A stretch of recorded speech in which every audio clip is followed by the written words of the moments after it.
Aku kok heran ya, sing korupsi puluhan miliar hingga triliunan ini loh dihukum wong sedelo. Si bener sopo, sing edan sopo? Dihukum wong kaya cuti tahunan, mlebu dilit, metu glowing. Kok iso ya? Wong ngono kuwi ngrugani negara lho. Malah senyum ning TV. Lah aku nek telat bayar listrik wae deg-degan.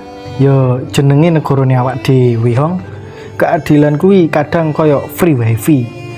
Kok wenceng nek cedak pejabat. Lewelet nek ning rakyat. Sing salah sithik dihukum tegas, sing salah gede dibilang sedang introspeksi diri. Lah ndase piye ngono kuwi? Makane, Hong, kowe nek pengen dihormati, salahmu aja cilik-cilik, sekalian sing gawedhe wisan ben dibilang elit. Aku pengen nangis tapi kudu guyu. Negara iki lucu banget. Korupsi dilindungi. Aku utang ning warung lho, ditagih sampe isin dhewe aku.